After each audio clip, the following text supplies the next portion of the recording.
Now let's just see a small application on Expresso UI testing. For that, I'm going to create a new application and I'm going to call it Expresso UI Test. I'm going to click next, empty activity, and I'm going to name it main activity only. So in this particular example, I'm going to show you how exactly you can run a record Expresso UI test. You can click a record Expresso UI test and all your UI testing will be recorded automatically. You don't even have to write your code manually, but you can always go ahead and edit your code. I will also edit the code in this particular example. So let's see how it works. So first thing first, what I will do, I will create a normal button, and in this button, let's say, okay, before creating a button, let me just create a edit text and call it, I will not put anything here, but in this, enter your name. I'm going to call it match parent.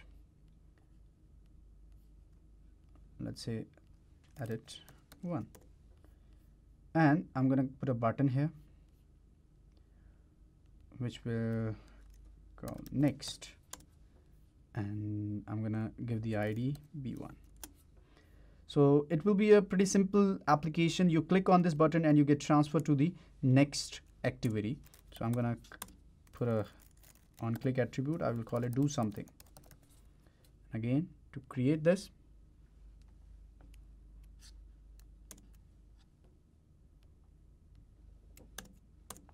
yeah, so inside this I will put the intent code. Now before I do that, I will create a new activity, right click on my development package and go to new and go to activity and create empty activity and name it second. And in this particular second activity, I will just create a text, and as of right now this text contains nothing, and ID maybe result, and here let me just put it 30 sp, text color maybe, add new color value, something red. Okay, cool. So I have my second activity ready also. All I need is, now put the code like intent I1 equals to new intent. From this activity, I want to transfer to second activity dot class. So it's a simple explicit intent code. And before I want to transfer, I want to pass the values also. And how do I do that? By using put extra. So key 1, I'm going to put, for that I need the edit text access here. So edit text, let's say E1. Which edit text I'm talking about? In the main activity, there is only one edit text, this edit text. I want to get the access of this edit text. So E1 equals to edit text, find view by ID, r dot id dot edit 1, and I will call it E1 dot get text to string. There you go.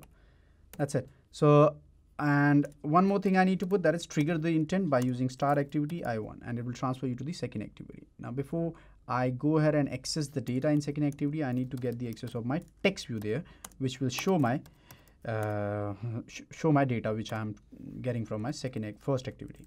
So how would I do that? So get intent is the method to get extras, and it will return you your bundle.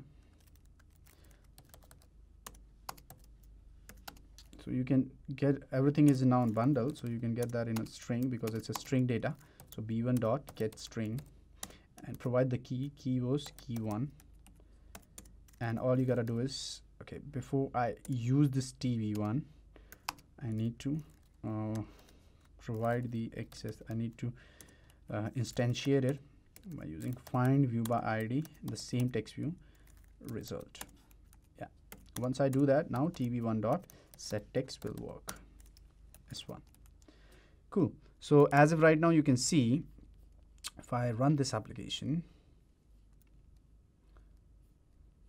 if I run this application, it will be doing nothing but performing a simple operation from your main activity. Whatever you put here in your edit text, it goes to your main second activity and shows it there.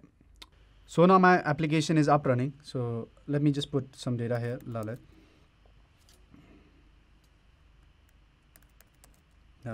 Singh, and I go to next.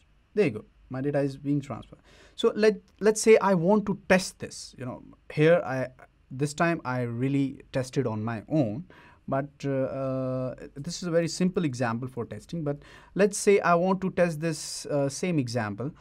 What I did just right now is I tested on my own, but what if I want to use the Expresso UI testing here? So either I go in my testing package, that is UI testing package. As you can see, this is my UI testing package, that is Android test. I create manually a class here. As you can see, by default, there is a class, example instrument tests. You can create your own class and provide all those methods, view with and all the view matcher, perform matcher, view matcher class, view matcher objects, or perform matches objects, or checkers. So either you provide all those methods manually, or just run your application, go to run your application, record Expresso test. When you do that, it will ask you which emulator you want to run on. Click on OK. Remember that in your Expresso testing, in your UI testing, you need the emulator. In your JUnit testing, you do not. So here, as you can see, now whatever I will be doing here, it will get recorded in your UI testing, Espresso UI testing, and the code will be automatically generated for you. Let's see. Let's say I enter Lalit Singh here. So it might be a little slow because at the same time it has to record your code also accordingly. So it might work a little slow, but if you have a better configuration, then it will be working perfectly fine. So you can see whatever I'm doing here, and you can see record your test is actually recording all that. And when you click on next, that's my next UI operation. I will click on that button and it gets transferred me to this, and there you go. And from here, if let's say I want to come back, there you go. So you just saw I did 3 operations here. I entered the data in edit text and I clicked the button and then I came back.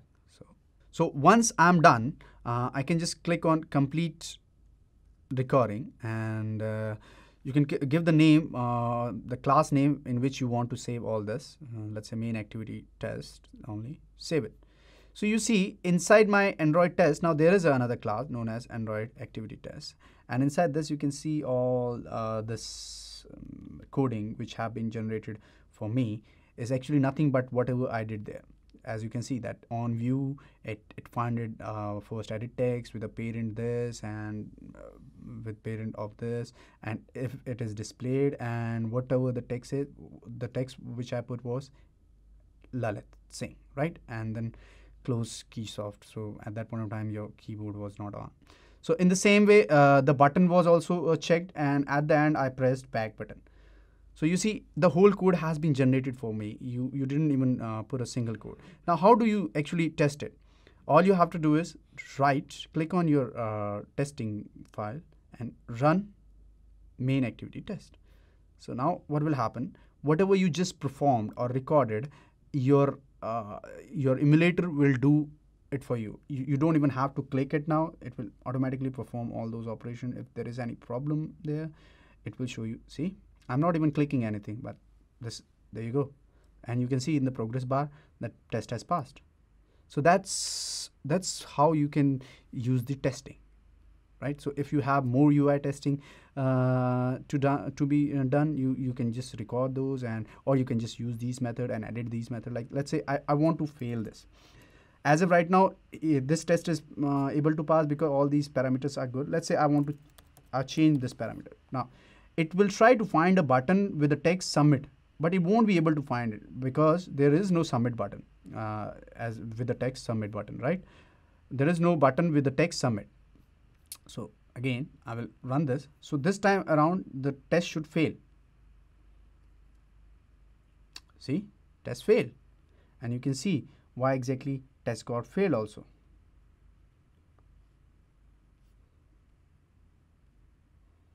So no view hierarchy is found matching. So that B1 id.b1, if you go here, you are not able to find with text submit. There was no method, there was no button with submit. So I can go ahead and change it back to next and run it. Now again your testing will be passed because everything is in its place. There you go, right? So that's how you do your Expresso UI testing. Thank you.